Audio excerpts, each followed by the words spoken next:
Bonjour, bienvenue dans l'Instant Stress. Aujourd'hui, nous nous intéressons à la caféine. Je vous avez déjà parlé du thé, du café. Eh bien, vous savez que la théine et la caféine, le thé et le café contiennent de la caféine et la théine.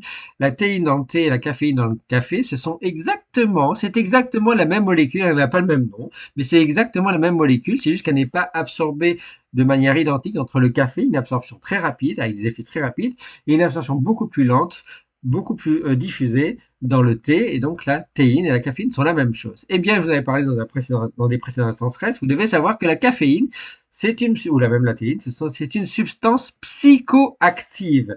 Le café avec la caféine, le thé avec la théine, même molécule, ce sont des substances psychoactives qui sont aussi retrouvées dans les boissons énergisantes en lien associé avec la taurine. Eh bien oui, ça vous donne un coup de boost. Eh bien vous devez savoir que les autorités européennes, l'EFSA, l'Union européenne, en 2025, vient de classer la caféine comme une substance nocive pour la santé si ingérée. Alors ça ne concerne pas le thé, ça ne concerne pas le café, c'est très ciblé. Ça concerne que ce que cela concerne, et ni les boissons énergisantes pour l'instant, ça concerne plutôt les pesticides. Eh bien oui, la caféine est très utilisée en pesticides puisque ça contribue à tuer des insectes en particulier. Donc la caféine peut tuer des insectes, c'est un insecticide.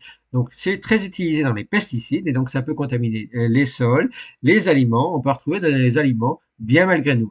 Et puis aussi, c'est très utilisé dans beaucoup de compléments alimentaires et malheureusement en très très très forte dose. Beaucoup plus grande dose que dans le café ou dans la théine. Et ça, vous ne le savez pas forcément. C'est écrit en très petite quantité derrière les compléments alimentaires.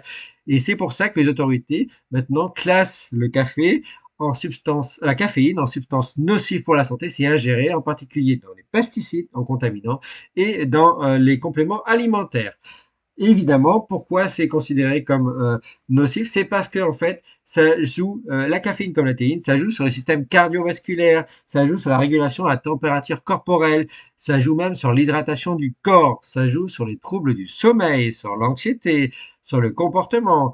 C'est aussi utilisé à un insecticide, donc ça peut avoir un côté toxique à très forte dose. Donc vous voyez, maintenant vous en savez un peu plus sur cette caféine qui vient de passer en substance nocive si vous en trouvez dans les compléments alimentaires et dans les pesticides. Attention donc à la caféine en très forte dose. Merci à vous. Ciao, ciao, ciao.